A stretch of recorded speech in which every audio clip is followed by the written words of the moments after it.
한 주간의 뉴스를 모아가지고 여러분들한테 설명을 드리려고 합니다. 동탄 아파트가 4억 8천에 7년 전 가격이다. 10억 로또가 나왔다는 얘기가 나옵니다. 이게 어찌 보면 이제 청약제도의 어떤 폐해가 아닐까. 근데 또 이런 거 보면은 청약제도 없애는 게 또 싫다. 이런 얘기 하시는 분들도 많습니다. 그러니까 이게 결국에 이 로또, 그러니까 이 도박을 조장하고 있는 거예요. 정부가. 근데 이런 게 또 나왔습니다. 동탄 아파트 4억 8천에. 자, 이게 어디 거냐면 이제 동탄역 롯데캐슬이라는 데인데 무순위 청약 5가구가 나왔다. 근데 이제 전용 84 미계약 한 가구가 전국구 청약입니다. 그래가지고 요게 제가 알기로는 층수가 좋아요. 층수도 좋고 평수도 좋고 입지도 좋은데 가격이 4억 8천이다. 그러니까 이게 도대체 몇 명이나 신청할까 아주 그냥 난리가 날 것 같은 게 있어가지고 뭐 소개를 합니다. 여기가 이제 동탄역 롯데캐슬인데 가장 메인이라고 보시면 됩니다. 여기 앞에서 이제 SRT도 타고 GTX도 타고 뭐 하는 데죠. 그리고 여기 이제 뭐 백화점도 있고 뭐 다 좋은 데인데 여기에 시세 차익이 10억에 달한다. 그래서 이게 7년 전 가격이어가지고 아마 이게 이제 청약 통장을 이제 가지고 이제 당첨이 되신 분이 어떤 사정에 의해 가지고 어떻게 이걸 받아보려고 하다가 아 이거 불합격 돼가지고 이제 물량이 나온 거죠. 근데 그 사이에 집값이 많이 올랐어요. 그래서 여기를 지도로 보여드리면 이겁니다. 여기야. 그래가지고 동탄역 GTX A 있죠. 여기 SRT 타는데 그도 옆에 백화점 있어요. 그다음 이제 주상복합이긴 한데 여기에 뭐 대장이라고 보시면 되는 거죠. 그래서 이제 44층입니다. 44층. 그러니까 당연히 뭐 다 좋겠죠. 101동이라고 하니까 여기겠네요. 요 집이죠. 여기니까 뷰도 괜찮네. 뷰가 이쪽입니다. 그러니까 이렇게 보면은 골프장 해가지고 쭉 다 보이겠네요. 뷰도 좋고 거기다가 이제 당연히 제일 좋은 게 이제 GTX도 있으니까 어찌됐든 간에 여기서 뭐 살면서 서울 출퇴근도 뭐 가능할 수도 있고 뭐 그런 상황 아니겠습니까? 옆에 백화점도 있고 하니까 살기 좋다. 근데 그걸 떠나서 어찌됐든 간에 가장 중요한 거는 7년 전 가격 4억 8천에 나왔다는 거죠.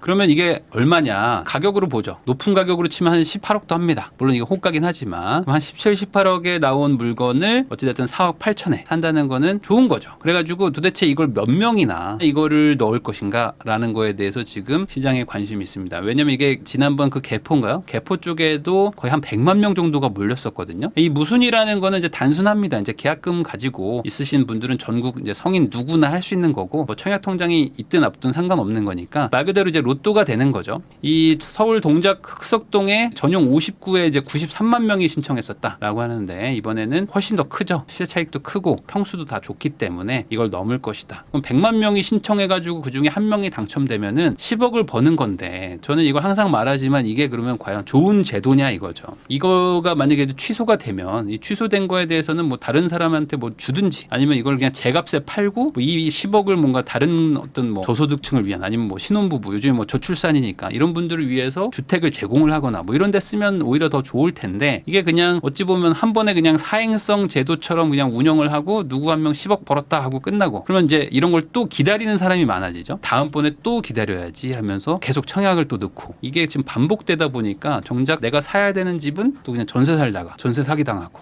이런 일들도 계속 일어납니다. 그래서 이게 맞는지는 모르겠지만 어쨌든 또 이렇게 나왔고 또 이제 실용주의적으로 생각해 보면은 안 넣을 이유는 없겠죠. 넣어가지고 한번 뭐 해보시면은 클릭 몇 번에 또 될 수도 있는 거니까 해보시면 될 것 같습니다. 자, 그 다음에 로또가 계속 나옵니다. 뭐냐면은 이제 강남 10억 로또 또 나온다 해가지고 DH 방배 분양가가 이제 6천만 원대입니다. 6,500인데 사실 지금 이 분양가 뭐 상한도 그렇고 결국에 분양가를 제한한다는 거 이런 것들이 지금 이런 로또를 계속 발생시키고 있는데 이 분양가 상한제라는 개념이 이제 그런 거예요. 이제 분양가를 눌러야지만 주변의 시세들이 잡힌다 이런 논리인데 사실 이건 어떤 과학적 근거랄까? 뭐 이런 게 전혀 없는 거라고 저는 생각합니다. 왜 그러냐면 분양가가 높든 낮든 상관없이 옆에 구축들 시세는 가거든요. 이 아파트 단지들이 뭐 예를 들어 여기에 뭐 한 3만 채가 있다. 그러면은 여기 분양하는 뭐 1,000채, 뭐 2,000채 얘 때문에 나머지가 막 가격을 영향받고 그런 건 아니에요. 이건 오히려 반대거든요. 구축들의 가격이 어느 정도 형성이 돼야 분양가가 싼지 비싼지가 결정이 되는 것인데 지금은 신축을 인위적으로 누르다 보니까 어떤 일이 일어납니까? 신축인데 싸게 살 수 있다고? 야 그러면 청약이 최고네 하면서 사람들이 다 집을 안 사고 아파트 청약만 기다리게 만든단 말이에요. 그러다 보니까 이런 거 막 최대 10억 원 이런 거 보면 이거 해야 되겠다는 생각이 들지 않습니까? 그러니까 이제 청약 가점 모으고 추첨제도 있으니까 어떻게든 막 넣어보고 하면서 정작 중요한 그 내 집 마련이 늦어지는 거죠. 그러니까 내 능력 능력에 맞는 집에 살아야 되는데 내 능력보다 훨씬 좋은 집을 싸게 준다고 하는 거를 추구하다 보니까 그런 걸 계속 찾아가다 보니까 사회가 또 꼬이는 게 아닌가라는 생각도 듭니다. 어쨌든 이런 것들은 이제 계속 이어지고 지금 분양가 상한이 강남 쪽 그리고 이제 뭐 용산만 남아 있고 나머지도 뭐 일부 분양가를 좀 조정은 하긴 하지만 그래도 이제 그쪽만 있기 때문에 오히려 지금 강남 3구의 용산이니까 부자들 중에 현금 많은 사람들한테 시세 차익을 몰아주는 제도로 지금 변질됐어요. 근데 이거를 또 좋다고 말하는 게 과연 맞는 건지도 한번 생각을 한번 해보면 좋지 않을까. 그래서 저는 이걸 없애면 좋겠는데 근데 이게 잘 안 없어집니다. 없어지기보다는 오히려 더 강화하는 쪽 그리고 막 약간 땜질하는 쪽 뭐 이런 식으로 계속 가다 보니까 좀 안타까운 마음이 좀 듭니다. 자, 근데 여기서 끝이 아닙니다. 이제 20억 로또도 나와. 네, 이제 20억 로또도 나와가지고 도대체 누구를 위한 분양가 상한제인가 하면서 이제 칼럼도 나옵니다. 이제 레미안 원펜타스가 이제 20억 차익을 지금 노리면서 나오고 있거든요. 그래서 여기도 지금 분양가를 낮춰놨는데 옆에가 지금 막 1억이 넘어요. 1억 2천 막 1억 3천 막 이래. 옆에 그 평당가들이. 근데 얘만 지금 확 낮게 또 분양을 하니까 이거는 그냥 당첨되면 20억입니다. 그러면 20억을 벌 수 있어요. 20억이면 요번에 그 로또 당첨된 거 보셨나요? 이번에 한 60몇 명 당첨돼가지고 1등이 4억 받거든요. 근데 거기서 이제 세금 33% 떼면은 3억 받습니다. 그러니까 로또 1등이 돼도 3억. 그리고 로또 1등 그냥 평상시로 되면 한 14억에서 뭐 15억 정도 받게 되는데 그거 받아도 이거보다 안 되는 거예요. 예전에는 정말 로또 했었는데 이제는 로또를 원펜타스로 불러야 되는 건지 점점 더 이런 일들이 일어나는데 도대체 누구를 위한 분상제인가라는 얘기들이 계속 나오고 이 분상제가 단순히 이런 로또를 없애야 된다라는 걸로만 끝나는 게 아니라 이 분상제라는 게 있으니까 분양가 상한제 때문에 사업성이 안 좋아져서 재개발 재건축이 다 막힙니다. 그러니까 공급을 해야 되는 건설사나 시행사들 입장에서는 상단의 매출을 막아놓죠. 집 곱하기 분양가니까. 근데 분양가를 낮추래. 그러니까 이거는 못 짓는다 해서 아예 진행이 안 되는 이 부작용도 되게 큰 거거든요. 그럼에도 불구하고 이제 이걸 계속 유지를 하면 공급은 안 되죠. 그렇게 되면 어떻게 됩니까? 이제 구축들이 또 가격이 비싸지죠. 그 안에서 그래도 사업상 좀 나온다고 또 분양을 하게 되면 얘는 또 엄청난 또 로또가 또 나오는 뭐 이런 식으로 실제 이 사회에 도움은 안 되는 방향으로 소수의 몇 명한테 돈을 몰아주는 구조로 가는 거예요. 거기다가 이런 재개발 재건축하는 곳들은 기본적으로 조합이라는 게 있습니다. 조합은 땅 주인들입니다. 이 땅 주인들이 그냥 공짜로 집을 받는 게 아니라 내가 땅을 10평을 가지고 있으면 그중에 2평, 3평을 떼가지고 이 땅을 팔아가지고 집으로 바꾸는 행위거든요. 근데 이 땅을 가지고 있던 조합원, 그러니까 원래 기존의 주인들의 이익을 뺏어가지고 새로 오는 무주택 돈 많은 현금 부자 금수저 아들들한테 현금을 몰아주는 구조인 거예요, 이게. 그러니까 이건 되게 안 좋은 거죠. 기존에 거주하고 있는 땅 주인들의 돈을 뺏어가지고 무주택이라는 이유만으로 현금 부자 아들, 딸한테 돈을 주는 제도? 이렇게 설명하면은 아마 국민들 중에 100에 99는 다 화낼 겁니다. 왜 그렇죠? 요즘에 상속세 논란하는 거 보세요. 상속세로 뭐 세금 얼마 가져간다는 거 뭐 문제다 하면은 부자들한테 돈을 걷어야 된다고 말하는 사람들이 많습니다. 근데 이런 분들이 청약제도는 되게 옹호를 해요. 나도 할 수 있는 거 아닌가? 나도 로또 할 수 있는 거 아닌가? 이런 생각을 합니다. 이거는 둘 다 논리가 똑같은 논리거든요. 근데 이걸 왜 이렇게 나에게 맞춰가지고 나한테 유리한 구조로 해석하는가? 이런 건 잘못된 거잖아요. 그렇기 때문에 이런 게 과연 맞는가 하는 내용들이 나오고요. 자, 근데 이게 한두 해 나온 게 아니겠죠? 아마 예전부터 계속 이런 얘기들은 있었고 분양가 상한제가 뭐 지금만 하고 있는 것도 아닌데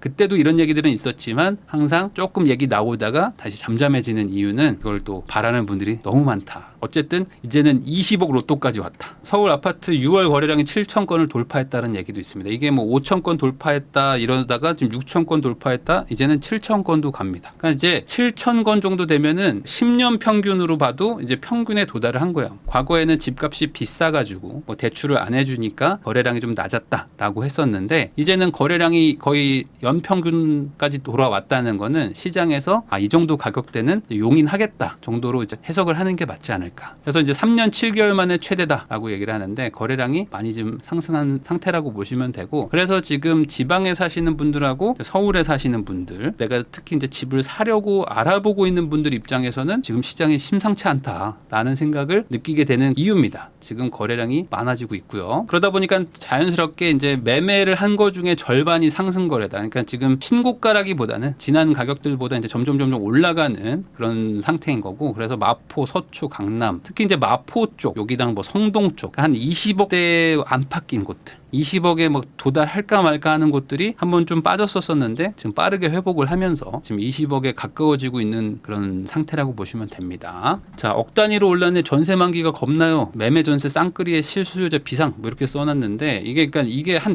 달 전, 2달 전하고 또 다릅니다. 지금 분위기가 막 달라지고 있어가지고 지금 전세가 올라간다는 얘기는 좀 들어보셨을 거야. 근데 이것도 지역마다 다릅니다. 그래서 아까 말한 약간 조금 살기 좋은 동네, 그리고 이제 서울에 그래도 좀 준신축급 이쪽에 좀 아파트가 좀 모여 있는 곳들, 이런 곳들의 전세가 빠르게 회복을 했고요. 그러다 보니까 전세 만기됐는데 전세가 회복된 곳들, 이 돈이면 요즘 대출도 잘해주니까 대출 받아가지고 이걸로 집을 사자 하시는 분들이 늘어나서 거래량이 지금 6천 건이 넘었으니까, 거래량이 지금 7천 건을 도달했으니까 그만큼 이제 실수요자들이 움직이고 있는 거라고 보시면 되겠습니다. 자, 아파트값 들썩한다 그래서 평균 12억 넘겼다. 21년과는 다르다. 21년에도 아파트 뭐 중위 가격 뭐 이런 것들이 12억을 막 도달해가지고 아재 집값이 엄청 비싸다 했었는데 잠깐 또 그 금리가 폭등하면서 쭉 빠졌었다가 다시 또 약간 올라가고 있는 추세라고 보면 됩니다. 근데 이게 평균 거래 금액이 있고 중위 가격이 있는데 평균 거래 금액을 보는 거는 조금 애매합니다. 왜 그러냐면은 강남이 거래가 잘 되잖아요. 그럼 평균가가 막 올라가. 이 평균 분양가가 있거든요. 분양가가 막 올랐네 내렸네 얘기하는 것도 강남이 분양하면 분양가가 막 올라갑니다. 근데 강남이 분양을 안 하잖아요. 그럼 분양가가 막 떨어져. 물가가 올랐는데 왜 분양가가 떨어져요? 뭐 이런 얘기 하시는 분들도 있는데, 이 평균이라는 거는 이게 정확한 통계 자료로 보기는 어렵고요. 중위 가격을 봐야 되는데 중위 가격은 이제 한 10억 정도 언저리에 도달을 했습니다. 그러니까 빠졌던 게 약간 조금 회복하고 있는 수준이라고 보시면 되는 거예요. 어쨌든 이게 옛날하고는 좀 다르다. 왜냐면 이 3년간 많이 시간이 또 지나기도 했고요. 그 사이에 또 돈도 좀 모았고, 그리고 대출도 예전보다는 좀 더 나옵니다. 그러다 보니까 지금은 이제 예전보다 조금 더 능력이 생긴 거죠, 사람들이. 그래서 이제 집을 좀 살려고 하는 그런 수요가 강해졌다라고 보시면 될 것 같아요. 자, 거기다가 이런 것도 있습니다. IMF에서 얘기가 나온 건데 경제 성장률이 한국은 2.5%로 0.2가 상향됐다. 그러니까 지금 다들 막 죽겠다 하지만 이 경제가 지금 그래도 한국이 괜찮습니다. 생각해 보면 반대로 지금 경제가 좋은 곳이 어디냐라고 물어봤을 때 뭐 미국은 좋다고 하는데 유럽 안 좋고 뭐 다들 안 좋다고 하잖아요. 근데 한국은 경제가 좋대요. 왜? 반도체도 막 회복하고 현대차도 잘 팔리고 하니까. 그래서 이게 소수의 대기업, 그리고 그 대기업에 근무하는 근로자, 이런 사람들한테 지금 좀 쏠려서 그런데 이 사람들은 지금 임금이 막 올라가고 있고 돈도 막 벌고 상여금도 막 받고 있습니다. 근데 일반적인 다수의 사람들은 잘 못 느끼죠. 특히 자영업자가 우리나라는 많은데 자영업이 지금 힘들단 말이에요. 그러다 보니까 경제는 성장한다는데 나는 지금 오히려 더 힘든데 뭐 이런 얘기들을 하고 있죠. 그럼에도 불구하고 어쨌든 통계는 한국이 지금 경제가 성장하는 것이고, 한국이 경제가 성장한다는 거는 한국에 돈이 들어온다는 거고, 이 들어오는 돈의 자산의 80%는 이제 부동산에 가니까 이 들어온 돈들은 대부분 부동산으로도 갈 것이고, 그래서 이 부동산의 시장 전망이 이렇게 되면 상승인데 라는 얘기들이 계속 나오는 거죠. 거기다 이것도 있습니다. 금리 내린 나라들 부작용이 없더라. 한국은행이 깜빡이 켰다. 이 깜빡이라는 거는 예전에 한국은행 이창용 총재께서 이런 얘기를 했었습니다. 지금은 깜빡이를 킨 것도 아니고 유턴 차선에 쓴 것도 아니기 때문에 너무 좀 억측을 하지 마라, 이런 얘기를 했었는데 이제 점점 더 멘트가 강해지고 있어요. 그래서 이제 금리는 낮출 것이고 차선도 바꿨고, 그리고 이제 유턴할 깜빡이를 킬 것이다, 뭐 이런 얘기들이 계속 나오고 있었는데 조금 더 그렇게 강해졌다. 그래서 이제 캐나다도 그렇고 유럽도 그렇고 금리를 좀 낮췄었는데 그 낮추는 거에 따라 가지고 한국은 어떻게 할 것인가 라는 거를 계속 이제 고민을 했었죠. 이거에 대해서 좀 궁금해했었고, 근데 지금 뭐 미국은 안 낮추더라도 한국도 먼저 낮추는 거 아니냐, 이런 얘기가 지금 살짝 나오고 있어요. 왜 그러냐면은 아까 말한 대로 다른 나라들 먼저 내렸던 곳들이 크게 문제가 없더라. 그러면 우리나라는 지금 물가가 잡혔거든요. 그러니까 이 상황에서 우리도 그럼 먼저 낮출 수 있는 거 아니냐. 이게 미국이 급격하게 올렸고 우리가 따라 올려서 그렇지, 사실 과거 데이터들을 보면은 우리나라가 먼저 낮추는 경우들도 많았습니다. 그러니까 결국에 금리라는 거는 자국의 물가를 기준으로 가는 거니까 물가가 잡혔다고 판단한 한국은행이 먼저 낮출 수도 있다. 빠르면 8월이고 뭐 늦으면 10월 정도 될 텐데 깜빡이 킨 정도는 되는구나 라고 보시면 되지 않을까 싶습니다. 자, 서울 집값 왜 이렇게 뛰냐? 또 원정 갭 투자 때문이냐? 라고 이제 보니까 뜯어보니까 그건 아니더라 해가지고 제가 한번 잠깐 설명드렸지만 서울 외지인 매입 비율이 25% 뭐 29% 막 가다가 좀 내려갔습니다. 그래서 지금은 이제 서울 사람들도 많이 사는구나 라고 보시면 될 것 같아요. 이게 지방 사람들이 이젠 안 사는구나 라고 보기에는 그건 아니고, 지방 사람들이 먼저 와서 요때가 가장 저점 구간이었는데 요때 이제 지방 사람들이 와서 산 거죠. 서울의 아파트가 많이 쌌으니까. 보니까 많이 빠진 상태에서 지방에서도 오고 해가지고 막 샀는데, 그러니까 가격이 조금 올라가니까 얘 이거 올라가나 보다 하면서 서울 사람들이 사니까 어쨌든 외지인 비율이 좀 내려가는 그런 거라고 보시면 될 것 같고, 이게 아마 당분간 좀 더 내려가겠죠. 내려가면서 서울에서도 막 손바뀜이 일어나고 있는 그런 상태다라고 보시면 될 것 같습니다. 이런 기사도 있습니다. 이거 뭐냐면 LH에서 전세 사기 주택 있잖아요. 이제 빌라들이 대부분인데 빌라 오피스텔을 매입하기로 했습니다. 이게 지금 정부의 안인데, 근데 이 감정가가 중요하거든요. 근데 이 감정가를 이게 좀 애매합니다. 이게 워낙 민감한 내용이기도 한데, 이 피해자에서 감정평가사를 또 이제 선택을 하면 거기서 나온 감정가를 합산을 해가지고 뭐 평균을 내든지 해서 최대한 높은 감정가의 이 전세 사기 피해 물건을 매입을 해주겠다는 겁니다. 자, 그럼 이게 무슨 차이가 있냐면, 감정가와 이 낙찰가의 차액만큼을 피해 금액을 좀 회복하는 자금으로 쓰기로 했어요. 감정가가 높아지면 높아질수록 이 낙찰가와의 차이가 커지니까 피해 회복 금액이 커지는 거죠. 그래서 뭐 당연한 얘기겠지만 사실 피해자 입장에서는 내 돈이 지금 다 날아간 상태인데 감정가가 뭐 100원이라도 또 높아야 되는 거잖아요. 그러니까 이건 뭐 당연한 마음인데, 어찌됐든 간에 이렇게 감정가를 어떻게든 높이게 해주겠다, 이쪽으로 지금 정부가 가고 있습니다. 그래서 이것도 사실 또 하나의 이제 세금 투입인데, 여당안 뭐 야당안 뭐 정부안 뭐 이게 결국에는 다 똑같은 얘기입니다. 이 상황은 결국에 이 세금을 통해서 기금을 투입을 하고 그걸로 피해자들의 피해를 최대한 좀 보상을 하고, 안 되는 부분은 무이자 아니면 뭐 공짜로 월세를 살게 해가지고 다달이 피해를 회복시켜주는 쪽으로 해서 최대한 갚아주겠다, 이런 쪽으로 간다는 겁니다. 그러면 이게 뭐 지금 이 피해자 입장에서는 뭐 이것도 나는 성에 안 찬다라고 하실 수도 있지만, 사실 이게 어찌됐든 간에 사회적인 비용을 가지고 이제 투입을 해가지고 회복을 시켜주는 거기 때문에 이거 가지고 또 논란이 되게 많아요.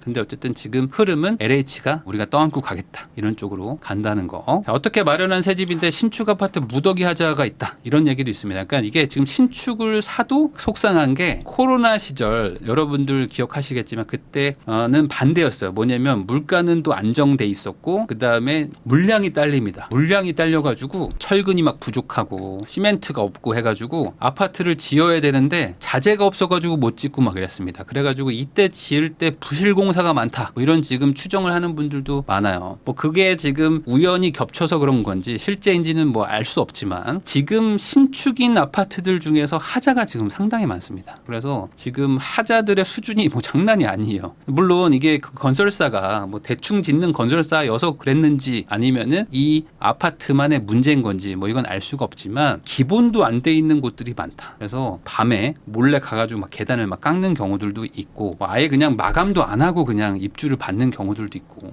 이런 일들이 막 계속 일어나고 있는 거죠. 근데 이게 지금 전국적으로 계속 일어나고 있는 상태인 거고, 그러다 보니까 이제 신축을 사는 거는 거의 전 재산에 대출까지 껴가지고 집을 샀는데 하자가 있어요. 물론 건설사가 하자를 고쳐주면 됩니다. 고쳐주면 되는 거고, 건설이라는 게 사실 하자가 없을 수는 없는데, 하자가 없게 만들라는 게 아니라 하자를 잘 고쳐달라는 건데, 지금 이 매수자, 이 분양을 받은 분들 입장에서는 고쳐달라는 건데 이게 고쳐지지가 잘 않다 보니까 이런 문제들도 생기고 있는 거죠. 이것도 있습니다. 이 물폭탄 쏟아진다 해가지고 이제 신축 아파트 주차장이랑 뭐 상가 아수라장이 됐다. 그러니까 지금 비 많이 오잖아요. 비 많이 오니까 요즘에 이제 신축 아파트인데도 막 침수 생기고 막 이런 일들이 막 일어납니다. 그래서 이게 물론 관리를 잘했느냐 아니면 뭐 배수를 막 관리 못해가지고 막 물이 막 찼느냐 알 수는 없습니다. 이것도 또 따져봐야 돼. 이거 다 뭐 조사하고 막 해야 되는데, 어찌됐든 요즘에 신축들의 하자가 되게 많아지고 있다는 거. 이 부분은 어쨌든 과거 대비 조금 더 늘어나는 것 같기는 하고요. 물론 이게 뭐 SNS나 인터넷 발달 때문에 더 많아진 것처럼 보이는 걸 수도 있겠지만, 어찌됐든 이렇게 좀 문제는 많다. 근데 이걸 뭐 분양을 받는 입장에서 아직 아파트가 없는데 이런 하자가 있는지 없는지 어떻게 합니까? 그러다 보니까 후분양을 하자. 후분양하면 이런 거 해결된다 뭐 이런 얘기 하시는 분들도 있는데, 그게 아니다. 제가 건설사 출신이잖아요. 후분양이라는 거는 이제 골조를 짓고 한 60% 정도? 60% 정도 되면은 그때부터 할 수 있는 게 후분양입니다. 그러니까 후분양이 뭐 이렇게 다 지어놓고 안에 인테리어 다 한 다음에 수돗물 틀어보고 뭐 이렇게 사는 빌라 분양처럼 생각하시는 분들이 있어요. 빌라 같은 거는 진짜 다